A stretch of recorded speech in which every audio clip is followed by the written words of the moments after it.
قرآني نبض حياتي، قرآني طهر ذاتي، قرآني عصمة أمري، قرآني طوق نجاتي. قرآني نبض حياتي، قرآني طهر ذاتي، قرآني عصمة أمري، قرآني طوق نجاتي. آيات الله حمتني، غمرتني بالبركات، تحفظني من همزات الشيطان ومن زلاتي. آيات الله حمتني، غمرتني بالبركات، تحفظني من همزات الشيطان ومن زلاتي. قرآني نبض حياتي، قرآني طهر ذاتي. بسم الله الرحمن الرحيم. الحمد لله رب العالمين، وبه نستعين، وصلى الله على محمد وعلى آله الطيبين الطاهرين وأصحابه الميامين المنتجبين. Pada pertemuan sebelumnya kita membahas tentang tawafa pada Hazrat Isa Al-Masih alaihissalam. Pada hakikatnya bagaimanapun peristiwa yang sudah terjadi, apakah Nabi Isa alaihissalam mati dan kemudian diangkat oleh Allah Subhanahu wa taala, ataukah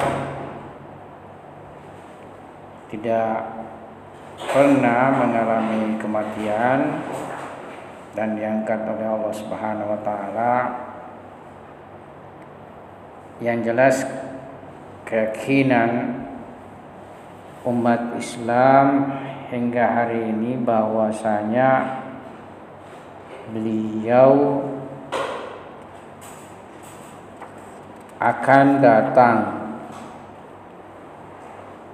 datang kemudian di tengah manusia, dan hal ini terdapat riwayat yang bersifat mustafid, yakni riwayat yang banyak tapi tidak sampai pada kemutawatiran, tapi mustafid.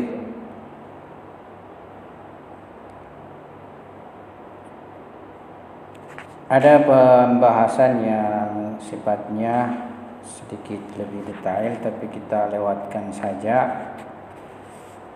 Kita akan sekarang membahas poin utama pembahasan kita tentang masalah kematian.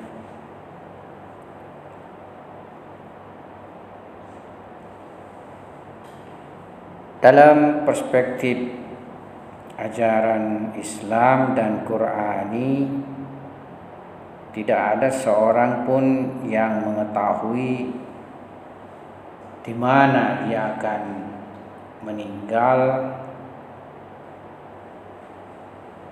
pada waktu kapan, serta dalam kondisi bagaimana ia meninggal, apakah dalam kondisi keimanan atau dalam kondisi kekufuran,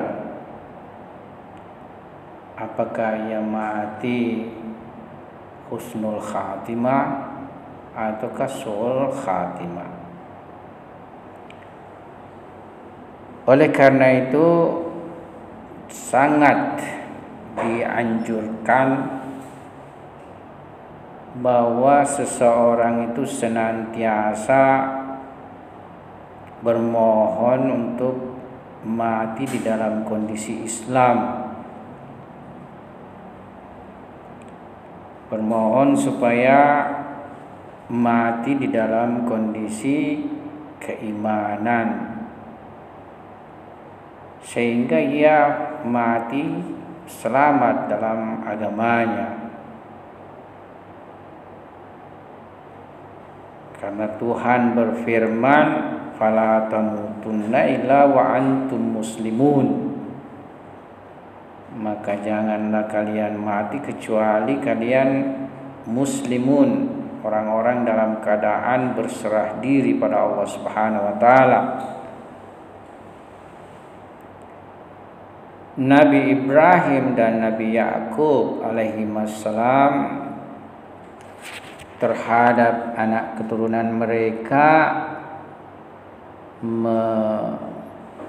menasihatkan dan mewasiatkan bahwasanya mereka senantiasa berserah diri terhadap perintah-perintah Allah Subhanahu wa taala. Wahai anak keturunan kami, ya sucikanlah Tuhan kamu, ya, dan senantiasalah mengikutinya hingga kalian mati, hingga kalian tidaklah mati kecuali dalam keadaan berserah diri dan diridai Allah Subhanahu wa taala.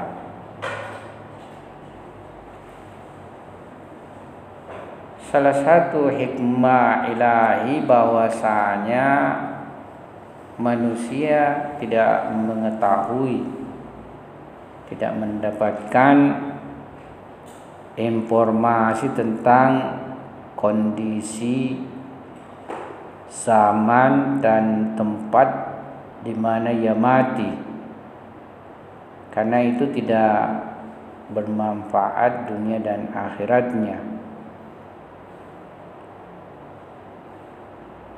Tuhan terkait beberapa permasalahan yang rahasia bagi manusia menjelaskan dalam ayatnya, innallaha indahu ilmus sa'ah wa yunazzilul ghaitha wa ya'lamu ma fil arhami wa ma tadri nafsum madza taksibu gadan wa ma tadri nafsum bi ayyi ardin tamut innallaha alimun khabir. Sesungguhnya Allah di sisinya pengetahuan tentang kiamat, dan Dia menurunkan hujan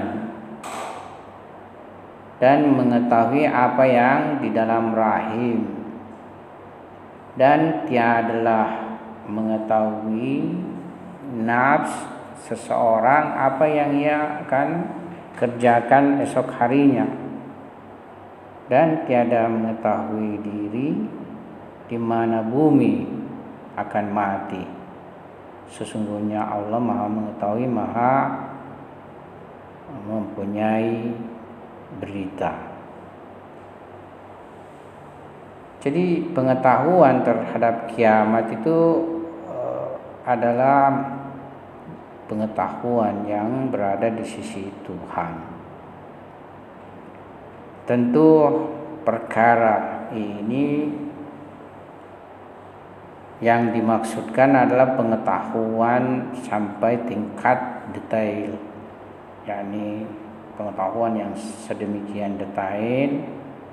Tapi pengetahuan yang bersifat global ya bisa saja mungkin dicapai oleh sebagian manusia.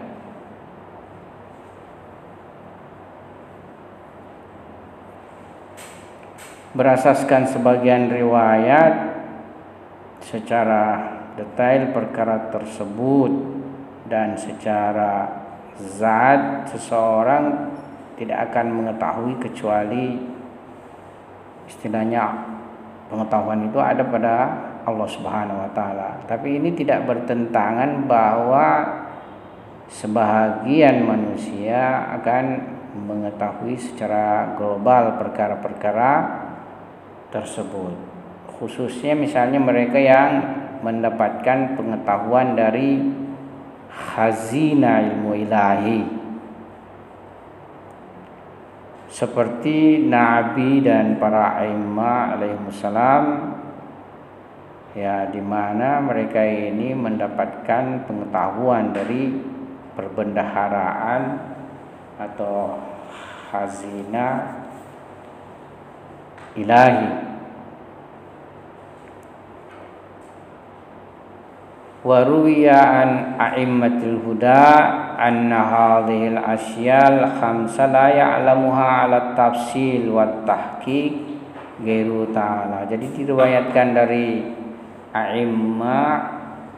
a'immatul huda alaihissalam bahwa 5 perkara ini tidak mengetahuinya secara detail, ya, dan secara kejadian selain Allah Subhanahu wa taala. Ya.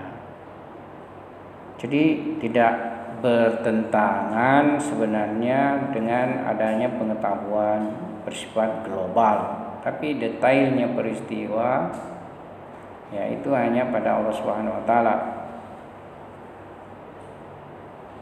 Namun mungkin juga sebenarnya ini bisa istilahnya, jadi begini, Al-Quran sendiri ada mutlak, ada muqayyad, ada umum dan ada khusus.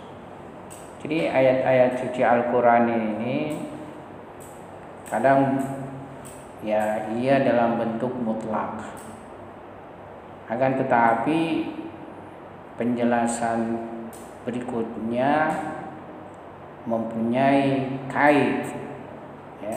Jadi ada istilahnya mutlak dan ada muqayyad, ya. Jadi kemudian tersyaratkan dengan beberapa hal sehingga tidak mustahil terdapat pengecualian,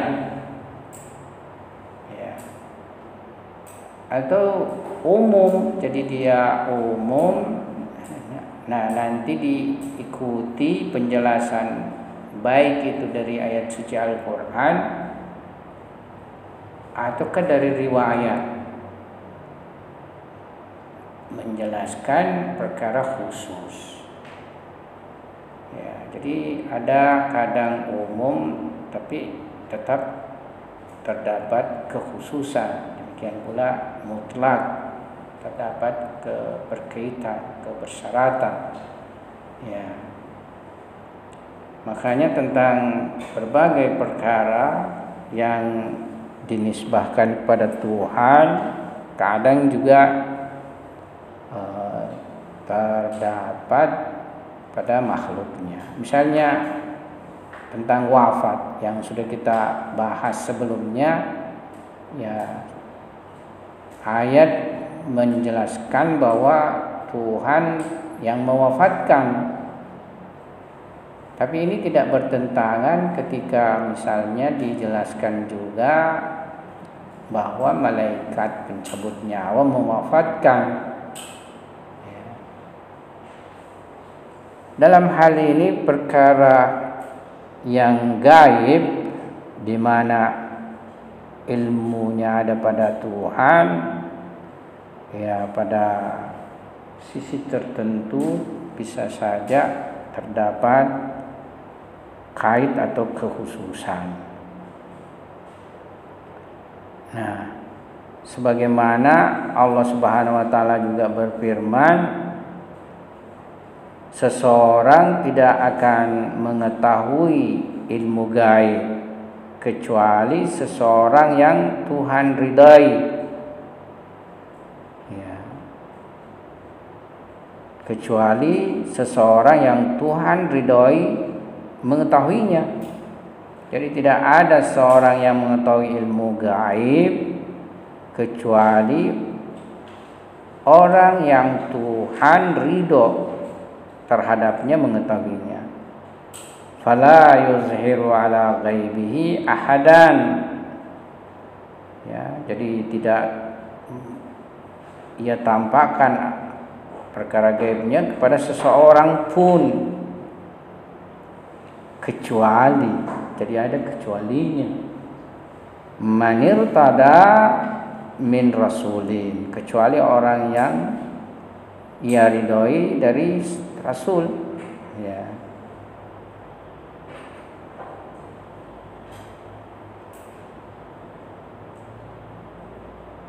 Nah, dan yang dimaksud dari gaib di dalam ayat tersebut, apakah itu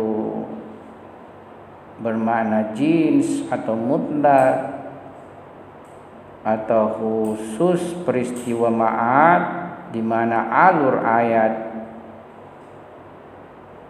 menjelaskan demikian atau berhubungan dengannya, tapi pada hakikatnya ya pengetahuan terhadap kiamat masuk di dalam perkara yang dimaksud. Maksudnya pengetahuan terhadap kiamat adalah suatu perkara gaib, baik gaib bagi manusia, namun terdapat orang khusus, ya, yang mana Tuhan ridho terhadapnya, mengetahuinya.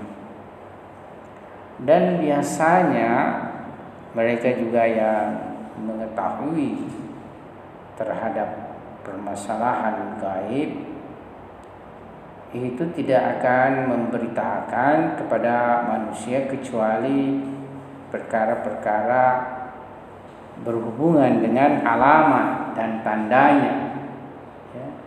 Makanya tentang kiamat itu berbagai riwayat menjelaskan tentang alamat kedatangannya, ya. Jadi tidak misalnya disebutkan waktu tepatnya atau hari tepatnya, ya, dan lain sebagainya, tapi disebutkan alamat-alamatnya, dan ada berbagai alamat akan datangnya kiamat. Itu di dalam penjelasan riwayat, ya.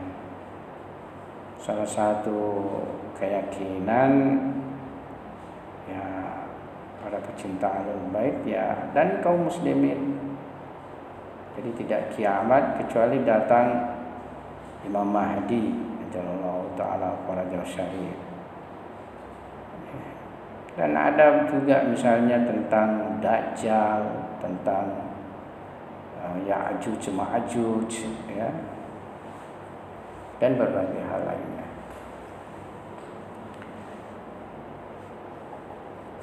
Jadi intinya, ya, tidak seseorang yang akan mengetahui kapan dan di mana serta dalam kondisi apa dia akan mati, ya. Kadang kita mendengar informasi ada orang yang tahu, ya, tentang hari kematiannya. Ya, dengan penjelasan ini tadi, ya, istilahnya tidak bertentangan. Begini sebenarnya, kalau mau dijelasin secara filsafat atau irfani, segala sesuatu sebelum terjadi di alam materi itu sudah mempunyai gambaran kejadiannya di alam misali, ya. Olehnya siapa yang bisa menyingkap, ya, peristiwa yang akan terjadi di alam materi, di alam misali, maka dia akan mengetahui kapan dan di mana terjadinya di alam materi. Dan kita juga melihat riwayat Nabi Islam Sallallahu Alaihi Wasallam dan A'immah Alaihissalam, beberapa perkara menjelaskan tentang peristiwa, tempat, dan kapan terjadinya, ya. Nah, misalnya salah satu contoh itu terkait masalah Karbala, peristiwa Karbala. Jadi jauh sebelum terjadi peristiwa Karbala sudah digambarkan oleh Nabi SAW bahwa cucunya Imam Husain alaihissalam akan mengalami pembantaian di Karbala. Ya.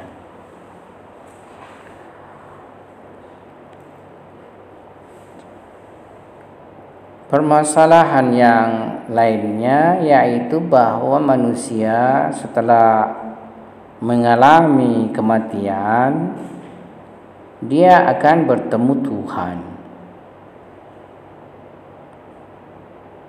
Jadi berasaskan pandangan dunia Qur'ani, semua manusia beranjak bergerak menuju pertemuan Tuhan. Apakah mereka itu berada di jalan mustaqim ataukah mereka di jalan menyimpang dari sirat mustaqim? Yang jelas firman Tuhan, ilallahi marji'ukum jami'an, kepada Allah tempat kembali kalian semuanya. Jadi ada jami'an artinya semuanya, bersifat istilahnya mencakupi semua manusia. Jadi kembali kepada Tuhan itu bukan kekhususan orang mukmin dan orang saleh, bahkan semua manusia.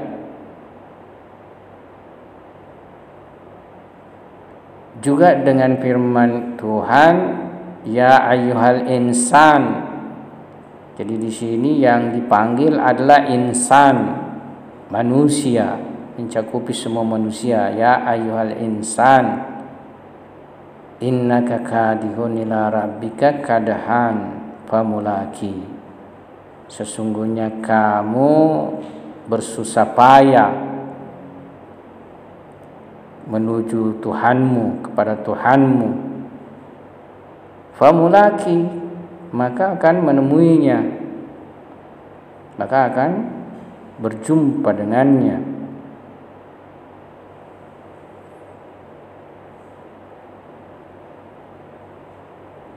Nah, tentu jalan yang terbaik bagi manusia dalam upayanya menuju pada Tuhan dan bertemu dengan Tuhan, yakni berjalan pada jalan yang mudah, dan jalan yang paling mudah itu adalah jalan sirat mustaqim. Apabila seseorang dengan irada yang benar dan niat yang ikhlas, ya, dia menempatkan dirinya di jalan sirat mustaqim,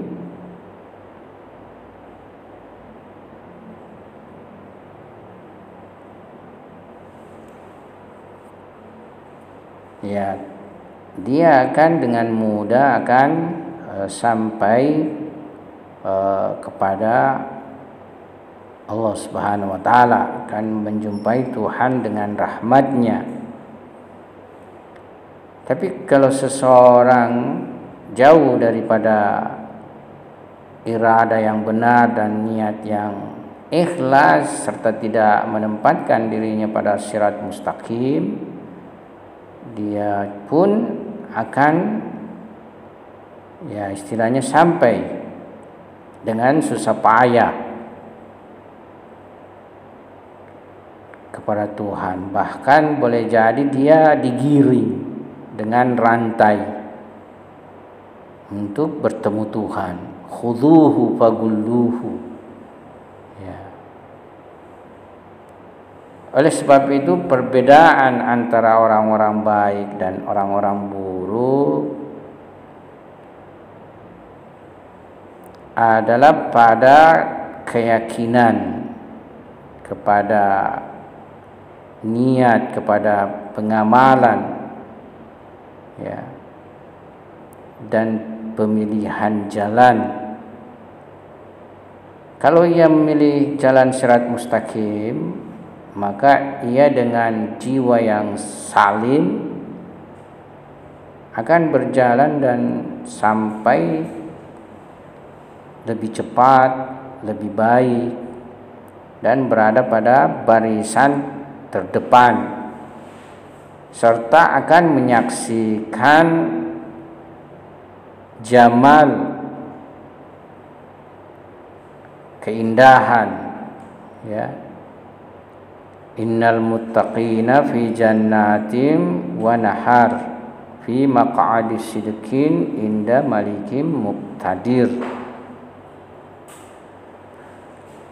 Adapun para pendosa, adapun para penentang agama, adapun orang yang mengingkari agama serta berada di luar sirat mustaqim, ya, maka ia akan berjalan dengan susah payah, akan sampai lebih lambat dan lebih jauh. Ya, yunaduna min makanin ba'id. Mereka akan berseru dari tempat yang jauh. Jadi orang mukmin itu akan menyaksikan keindahan hak dan akan menemui Tuhan dengan sifat arhamur rahiminnya. Arhamur rahim yakni sangat pengasih. Ya. Wujuhu yaumaidin nadhira ila rabbiha nadhira. Jadi dia akan memandang pada Tuhan. Adapun para pendosa, para pengingkar agama, pengingkar tauhid, kenabian dan ma'ad, ya, mereka ini akan juga sampai pada pertemuan dengan Tuhan, tapi dengan nama Asyaddul Mu'akibin. Jadi dia bertemu dengan Tuhan dengan nama Asyaddul Mu'akibin. Jadi ini juga perlu kalian ketahui, memang tidak ada yang sampai zat. Semua hanya pada tingkat nama-nama. Jadi bertemu dengan Tuhan pun yang dimaksud di sini tentu bukan zat, tapi nama-nama Tuhan. Jadi awal kejamakan itu ada pada sifat-sifat dan nama-nama. Semua yang terjelma di alam merupakan manifestasi dan tajalli dari nama-nama Tuhan. Ya. Jadi orang yang pelaku keburukan, pelaku dosa, pengingkar kebenaran, pengingkar tauhid, kenabian, ma'ad dan lainnya, ya, mereka ini nanti akan kembali dan bertemu Tuhan dengan nama Asyaddul Mu'akibin. Asyaddul Mu'akibin yakni mengazab, sangat menyiksa, ya, fi maudi'in nakali wan naqimah. Jadi dia akan kembali kepada Asyaddul Mu'akibin fi maudi'in nakali wan naqimah, di mana dia akan menjumpai Tuhan dalam nama yang menyiksa.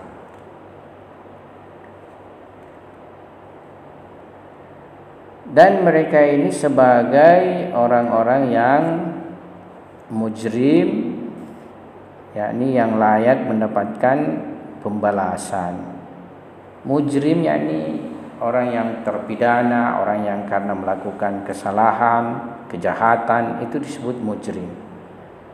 Sesuai ayat inna minal mujrimina muntaqimun di surah As-Sajdah ayat 22. Sesungguhnya kami terhadap orang-orang mujrim, ya, inna minal mujrimin, sesungguhnya kami terhadap orang-orang mujrim muntaqimun. Muntaqimun yakni membalas, intikam, ya. Jadi salah satu juga nama ilahi yakni intikam, muntaqim, membalas, ya. Jadi namanya mun'im, mun'im memberi nikmat, muntaqim membalas. Jadi mereka akan bertemu dengan nama muntaqimnya Tuhan.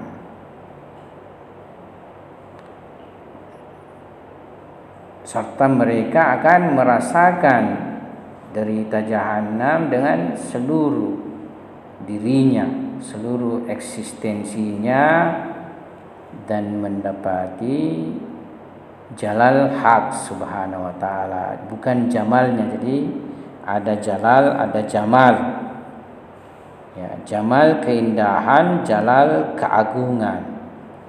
Perkara-perkara pengadaan, perkara bersifat rahmat, kasih, ampunan, itu jelmaan dari sifat jamal. Tapi perkara-perkara peniadaan yang berhubungan dengan misalnya peristiwa-peristiwa yang membuat manusia takut, ya, seperti banjirkah, pembunuhankah, kekeringan, itu semua manifestasi dari sifat jalal Allah Subhanahu wa taala.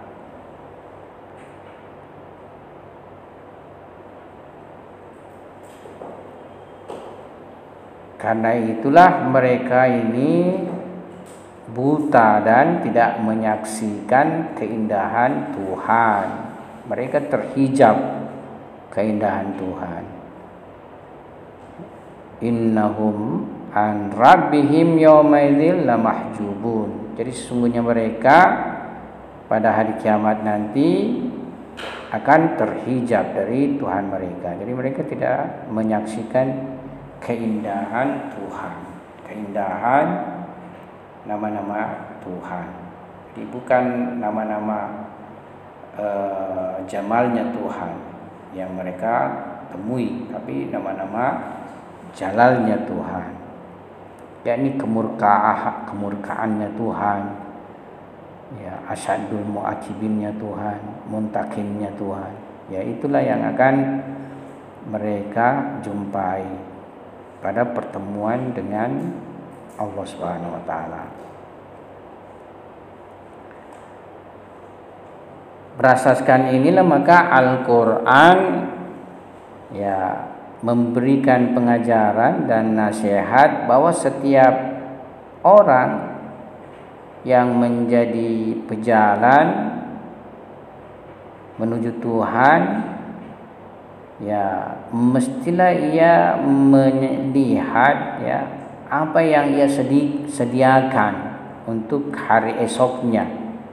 Bekal apa ia sediakan untuk hari esoknya. Kalau salah satu ayat menjelaskan wa tazawwadu fa inna khairaz zadi taqwa. Ya, jadi bekal yang mesti disediakan untuk hari esok, hari pertemuan dengan Tuhan, yaitu ketakwaan. Ya, jadi ayat wal tanzur nafsum ma qaddamat ligadin. Ya, jadi di surah Al-Hasyr itu, ya, kita mendapati Tuhan berfirman, ya ayyuhalladzina amanu taqullaha wal tanzur nafsum ma qaddamat ligadi wattaqullah innallaha khabirum bima ta'malun. Wahai orang-orang yang beriman, bertakwalah pada Allah dan hendaklah setiap diri memperhatikan apa yang ia kerjakan hari esoknya, apa yang ia telah kerjakan bagi hari esoknya. Hari esok di sini bukan bermakna masa alam kita ini, tapi maksudnya adalah kiamat. Apa yang ia sediakan untuk hari akhiratnya. Ya, wattaqullah, dan bertakwalah pada Allah. Innallaha khabirum bima ta'malun. Sesungguhnya Allah Maha mengetahui apa yang kamu ketahui, apa yang kamu kerjakan. Ya.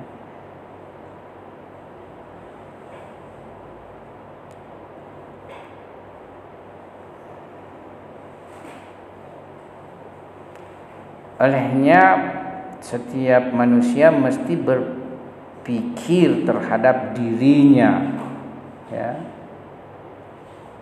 mesti berpikir kebenaran jalan yang dia pilih. Pernah saya sudah singgung, jadi sirat eksistensi itu adalah semuanya mustaqim. Jadi sirat wujudi, jalan keeksistensian, semuanya itu adalah sirat mustaqim. Jadi bagi setiap eksistensi lurus jalannya semua. Perjalanan keeksistensian manusia itu lurus semua, mulai ia lahir. Jadi seorang manusia akan mengalami perjalanan keeksistensian lahir, ya, lahir, bayi, bertumbuh, ya, tumbuh sebagai kanak-kanak, tumbuh sebagai pemuda, jadi orang dewasa, dan berakhir pada kematian. Artinya inilah perjalanan secara keeksistensian. Tapi setiap manusia tidak berada pada sirat mustaqim sulukinya, ya, cara melewatinya itu. Jadi cara melewati ini yang penting. Bagaimana cara melewati perjalanan keeksistensian ini. Nah, jadi sulukinya itu, yakni cara melewatinya, tidak semua berada pada sirat mustaqim. Hanya ada satu sirat mustaqim, yakni sirat yang Tuhan syariatkan pada umat manusia untuk dijalani. Yaitu siratnya para nabi ilahi. Makanya ya, untuk mendapatkan sirat mustaqim suluki adalah mengikuti jalannya nabi, para nabi ilahi. Cuma para nabi ilahi ini juga bergradasi secara sejarah kedatangan mereka. Ketika satu agama sudah tersimpangkan dan tidak bisa lagi ada yang mampu mempertahankan keorisinalannya, maka datang nabi berikutnya sebagai pengganti agama yang sudah tertahrib oleh tangan manusia ini. Atau juga bisa saja secara kondisi zamannya memang sudah mesti diganti dengan agama yang lebih sempurna, yang bersesuaian zaman berikutnya itu, ya. Olehnya Nabi juga pada masa ia membawa ajaran sebelum digantikan oleh agama lainnya, dia resmi sebagai sirat mustaqim. ya.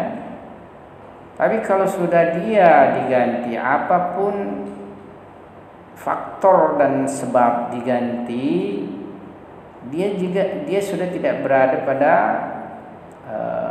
sirat mustaqim.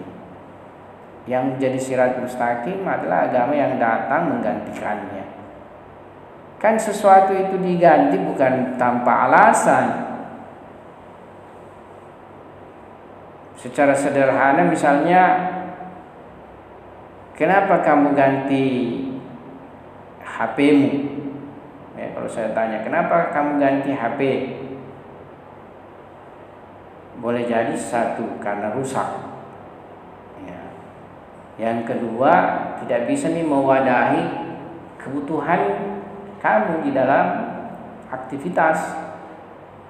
Ya, jadi kalau misalnya sebuah agama sudah ditahrif itu artinya ditambah atau dikurangi, ya itu berarti sudah tidak benar dia.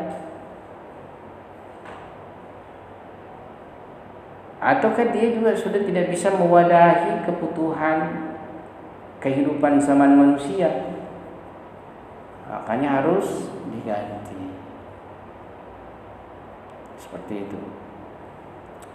Jadi sirat mustaqim suluki hari ini Islam, agama Islam. Tapi Islam bisa dia dimaknai secara perspektif syariat, bisa juga sebagai pemaknaan hakikat, sebagaimana yang ditafsirkan seperti Syahid Mutahari dan orang-orang seperti beliau, ya, yakni kalau perspektif syariat, ya agama Islam yang didakwahkan oleh Nabi Islam Sallallahu Alaihi Wasallam.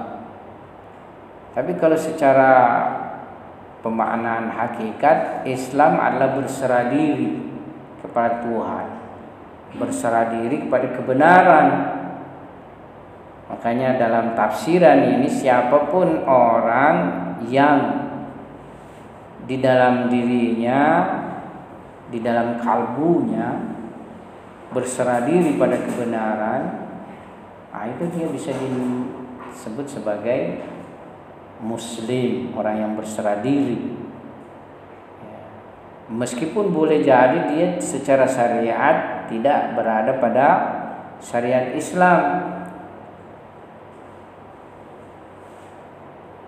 karena ya manusia mempunyai keterbatasan dari aspek pengetahuan, ya, sampainya pengetahuan pada dirinya, wilayah, geografis, kondisi kemasyarakatan, kondisi pemerintahan, dan kondisi-kondisi lainnya.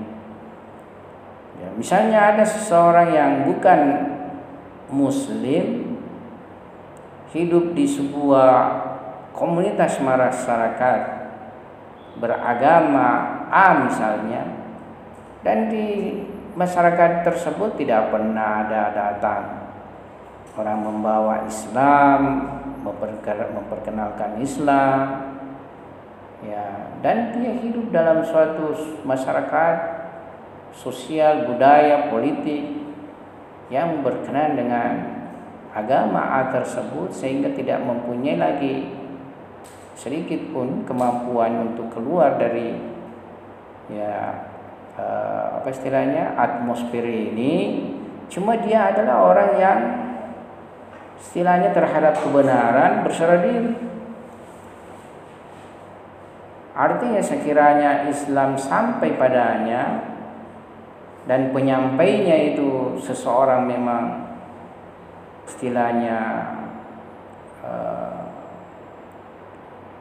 bukan misalnya orang yang menyampaikan dalam artian orang tidak bisa terima, ya, artinya memang bisa diterima kalau simpelnya dengan argumentasi yang benar atau dengan jadal yang ahsan, dengan akhlakul karimah, dengan berbagai hal-hal dan syarat-syarat yang mencukupi dia sebagai penyampai risalah Islam, datang padanya niscaya dia terima, ya. Tapi karena tidak ada sampai kepadanya syarat-syarat yang dimiliki seperti demikian ini, atau bahkan tidak pernah sampai, tapi dia adalah orang yang berserah diri terhadap kebenaran. Orang seperti ini bisa disebut sebagai muslim, tapi tidak dalam syariat, tapi hakikat. Dan boleh jadi mereka ini juga mendapatkan syafaat atau apakah istilahnya dari Tuhan. Ala kulli hal, yang penting sirat mustaqim hari ini adalah sirat syariat Islam. Inilah jalan yang paling mudah, jalan paling jelas, jalan paling benar, ya, yang siapapun melewatinya akan dengan mudah bertemu dengan Tuhan dalam kondisi Tuhan Arhamur Rahimin, ya, dengan sifat jamaliyah Allah Subhanahu wa ta'ala, ya. Jadi ini tentang pertemuan dengan Tuhan.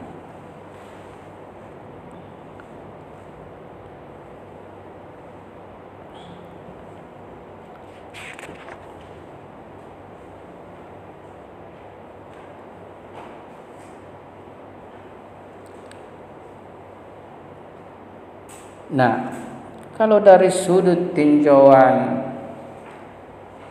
irfan, kurang lebih tadi sudah kita singgung, ya. Jadi semua alam ini jelmaan Tuhan. Semua alam ini tiada lain tajalli dan manifestasi nama-nama ilahi.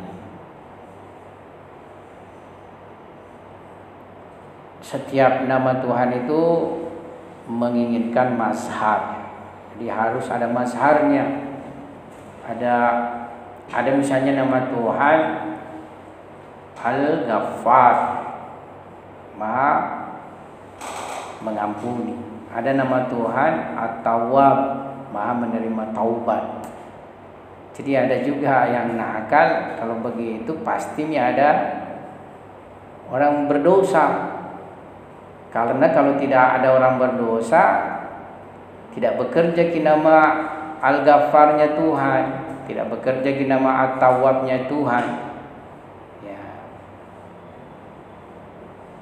Yang jelas mekanisme nama-nama ilahi inilah yang sebenarnya mengatur alam ini dengan dua sifat, Jalal dan Jamal, di mana sebahagian nama-nama berada di bawah nama Jalal atau tercakup sebagai nama Jalal, dan sebagian nama-nama berada dan tercakup nama Jamal Tuhan, ya. Jadi kalau fenomena secara alam takwin ini, kalau kita lihat hujan turun kemudian menumbuhkan tumbuh-tumbuhan, nah ini manifestasi Jamal Tuhan. Tapi suatu ketika hujan lebat, karena sedemikian lebatnya banjir, ya, kemudian membuat rusak hutan, misalnya membuat rusak tumbuh-tumbuhan, membuat mati manusia dan hewan-hewan. Nah ini manifestasi Jalal Tuhan, ya. Jadi kita sendiri tidak ada jalan lain, karena Tuhan berikan pada kita ikhtiar dan irada, mestilah menggunakan ikhtiar dan irada memilih di antara nama-nama ilahi. Jadi misalnya di dalam surah Al-Fatihah itu ihdinas siratal mustaqim, kita senantiasa bermohon pada Tuhan, tunjukilah kami jalan yang lurus. Yang mana jalan lurus itu? Siratal ladzina an'amta 'alaihim. Jalan orang-orang yang Engkau beri nikmat padanya. Ya, jadi jalan yang mana Tuhan berikan nikmat padanya. Kalau misalnya kita telusuri yang mana sih Tuhan beri nikmat kepada mereka, tentu kita akan temui misalnya para anbiya ilahi, para a'immah alaihissalam, para syuhada, para siddiqin, para sholihin, ya. Itulah jalan yang Tuhan beri nikmat pada mereka. Gairil maghdubi, bukan jalan orang yang dimurkai. Gairil maghdubi alaihim waladdallin. Jadi bukan jalan orang yang dimurkai atas mereka, dan juga bukan jalan orang-orang sesat. Ya. Jadi nama Mun'imnya Tuhan dengan berbagai nama-nama Tuhan yang termasuk atau bersinergi dengan nama itu juga mempunyai mazhar-mazhar, menuntut misdak-misdak di luar, ya. Para nabi, para sholihin, para shadiqin, para muttaqin, para muhsinin, para orang taubat, ya, dan lainnya. Sementara nama seperti ghadab, ya, maghdub, ghadab, Tuhan murka, Tuhan punya sifat murka. Ya. Tuhan juga punya sifat atau nama mudil. Dhalin itu orang-orang sesat. Tuhan mudil juga. Lihat itu nama-nama yang ada 99 di Quran. Biasanya di awal Quran itu ada nama mudil. Mudil artinya menyesatkan. Di samping ada nama hadi, menghidayahi.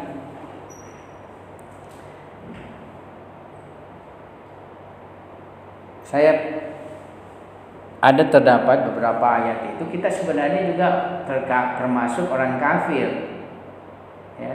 Tapi kufurnya kita itu dari sesembahannya orang musyrik misalnya, ya. Jadi ada ayat seperti itu. Jadi klaim kepada orang justru kufur terhadap misalnya berhala-berhala. Jadi kita ini kufur juga, tapi kufurnya kita kepada berhala-berhala, kan gitu. Ya. Imannya kita kepada Tuhan, kepada tauhid. Nah, orang musyrik misalnya, mereka itu kufurnya dari tauhid, imannya kepada berhala-berhala. Ya. Jadi keadaan Tuhan itu menunjuki kita kepada keimanan. Ya. Kita boleh masuk pada nama mudilnya Tuhan. Ya. Apa itu mudil tadi? Ya, ini menyesatkan. Tapi mudilnya dari berhala-berhala. Jadi kita ini orang sesat dari berhala-berhala, misalnya kayak seperti itu. Tak ada masalah. Tapi bukan orang yang sesat dari tauhid.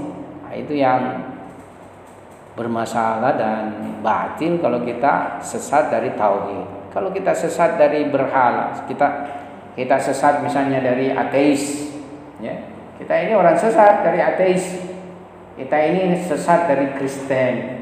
Kita ini sesat dari Yahudi. Kita ini sesat dari Hindu.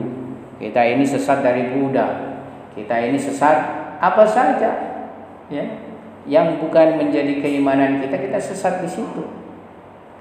Tapi kita iman misalnya kepada Islam, iman kepada tauhid dan lain sebagainya. Sebaliknya mereka begitu juga, sesat dari Islam, iman kepada apa yang mereka yakini. Ya. Makanya menurut saya, ya, bukan kita ini tidak boleh berbeda, ya, sehingga kita harus paksakan bahwa misalnya agama itu satu, ya, agama itu semua benar, atau mazhab itu semua benar, supaya tidak terjadi konflik sosial, tidak jadi perselisihan dan permusuhan sampai peperangan. Bukan itu. Tapi kita ini mesti menerima perbedaan dan menganggap perbedaan sebagai perkara keniscayaan dari setiap orang mempunyai keyakinan. Ya. Makanya saya terima diriku kafir. Tak ada. Saya terima diriku kafir dan saya terima diriku dikafirkan. Tapi dari mana saya kafir? Sebagai kafir, dan dari mana saya dikafirkan? Dari misalnya keyakinan mereka kan? Ya. Jadi kalau mereka bahas kita, bahas kita punya mazhab, dalam ruang lingkup mazhabnya dia kafirkan, kita dalam salah. Ya. Sama juga lah kita, karena kita punya keyakinan dan jelas perbedaannya, seperti itulah juga kita memandang diri kita beriman kepada agama dan mazhab kita, dan kepada yang lain kita boleh jadi kafirkan dan sesatkan, dan itu tidak ada masalah. Misalnya sudah jelas berbeda sama-sama, tidak bisa. Dan sekarang kalau saya tanya kepada setiap orang mukmin, dia mau terima enggak Trinitas? Kan tidak ada yang mau menerima Trinitas. Kenapa? Kalau saya tanya, kenapa tidak mau terima Trinitas? Karena menurut kita adalah batil, salah kan? Ya. Sekarang tanya coba orang Kristen, kenapa mereka tidak mau menerima Islam? Karena mereka sangat yakin Trinitas, pertama. Kedua, mereka menolak Nabi Islam Muhammad sebagai Nabi. Bisa tidak dipertemukan itu?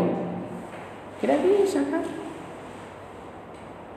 Jadi orang Kristen itu sekiranya menerima Nabi Islam itu Nabi, sesudah misalnya Nabi Isa, dia pasti mau beriman kepada Islam. Demikian pula agama-agama lain secara seperti itu, Kristen, Yahudi, Hindu. Sama orang Hindu saja kita tanya, kenapa kamu tidak terima Islam? Ya karena Islam misalnya punya ajaran demikian, yang dalam perspektif kita, kalau dia punya ajaran seperti ini sesat, ya kita sesat. Seperti itu. Jadi yang harus sebenarnya kita lakukan adalah menerima pluralitas. Jadi bukan pluralisme agama, karena pluralisme agama yang dibangun oleh seorang filosof Amerika bernama John Hicks itu menginginkan semua agama benar. Ya. Yang harus kita terima adalah pluralitas, yakni keberagaman, bukan keberagaman. Keberagaman, kejamakan agama-agama. Ya.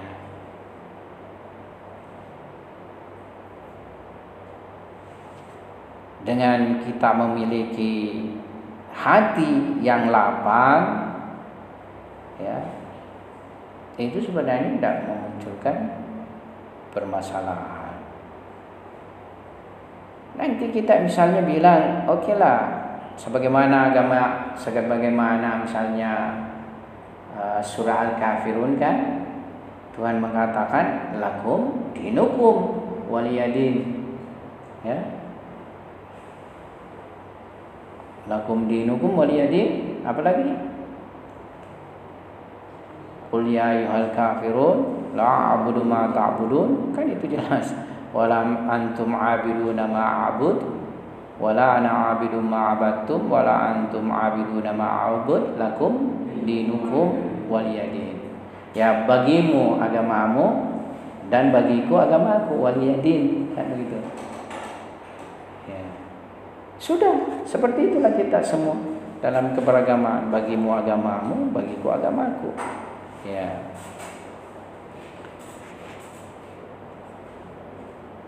Jadi secara irfani nanti pada hakikatnya kullu syai'in halikun illa wajha. Kullu man 'alaiha fan wa yabqa wajhu rabbika dzul jalali wal ikram. Jadi nanti pada kiamat semua kejamakan ini ya itu semua akan istilahnya apa ya?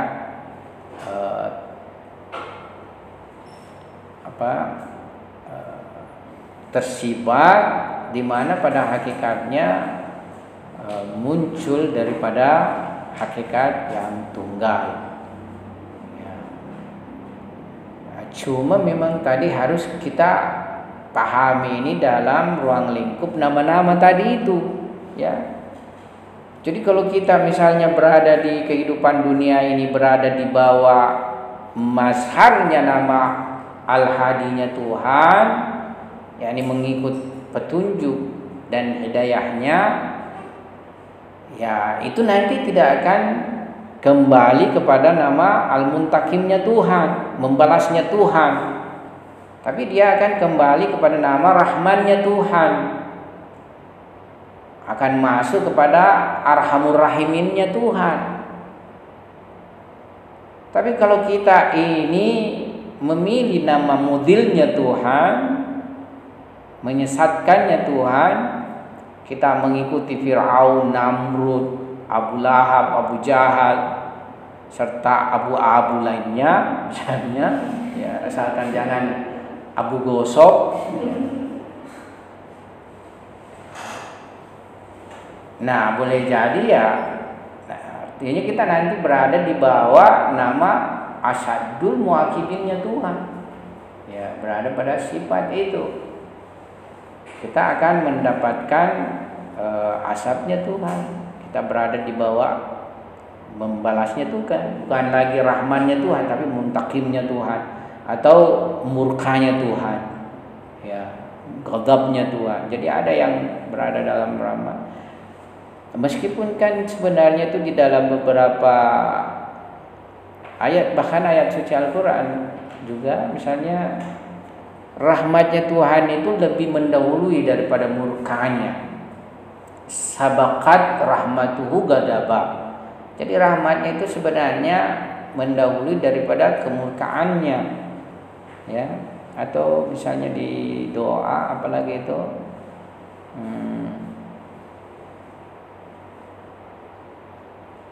ada lagi satu itu bahwasanya rahmat Tuhan itu lebih ini, ya. Cuma memang ya tidak ada jalan lain, sebagian harus masuk pada nama gadabnya Tuhan. Ya. Disinilah terjadi semacam perbedaan pandangan sebagian istilahnya baik filosof maupun urafa tentang permasalahan kekekalan azab. Kekekalan azab. Kalau kekekalan di neraka itu tidak ada perbedaan. Kekekalan neraka. Jadi ini bisa dibedakan kekekalan neraka dan kekekalan azab. Kalau misalnya neraka ini mau ditinjau dari dimensi susunan keeksistensian, dia paling berada di bawah sekali, ya. Jadi orang yang istilahnya memang layak untuk kekal di neraka, dia akan kekal di neraka karena itulah setingkat dengan keeksistensiannya. Nah, hanya yang kadang menjadi diskursus ini, tapi segelintir saja artinya ya masuk kepada para ulama dan filosof tentang kekekalan azab. Ibnu Arabi dengan berbagai tinjauannya memandang penghuni neraka itu tidak kekal mendapatkan siksa, merasakan siksa. Pada akhirnya ketika dia sudah mengalami siksaan, ya ada akhir dia merasakan siksa, tapi tetap kekal di neraka. Mullah Sadra, pengagum Ibnu Arabi, pada awalnya juga mengikuti pandangan Ibnu Arabi. Itu buku yang saya bagikan kalian itu ada di situ. Ini yang saya mau bilang, yang akal dan agama itu.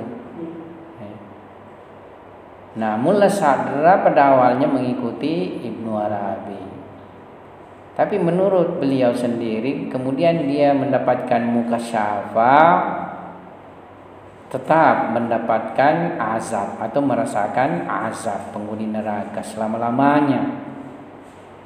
Cuma azabnya berkurang menurut beliau. Jadi tetap ada itu azab. Misalnya begini kan, kalau kita itu sudah mendapati sesuatu itu sangat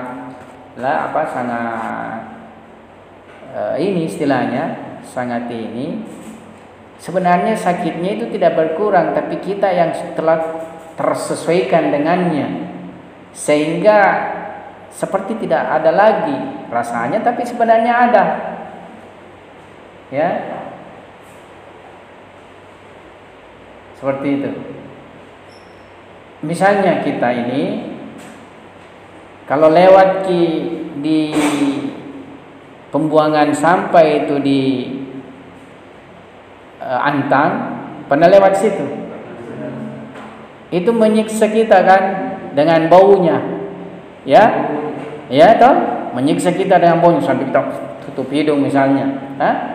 Tapi orang tinggal di sana, toh, sudah menyatu dengan bau itu, tidak ada yang rasakan, tapi kan realitasnya ada tetap, toh, ya. Jadi baunya itu tidak hilang, siksanya itu tidak hilang, dia yang setingkat dengan itu, istilahnya malah kami itu sehingga sudah tidak masalah baginya, toh, ya, boleh jadi seperti itu tafsirannya. Ya jelas jangan mikir mau masuk neraka bagaimanapun. Ya, itu tempat siksaan. Saya kira inilah penjelasan hari ini. Semoga ada manfaatnya. Wabillahi taufiq wal hidayah. Assalamualaikum warahmatullahi wabarakatuh. أمري قرآني طوق نجاتي قرآني نبض حياتي قرآني طهر ذاتي قرآني عصمة أمري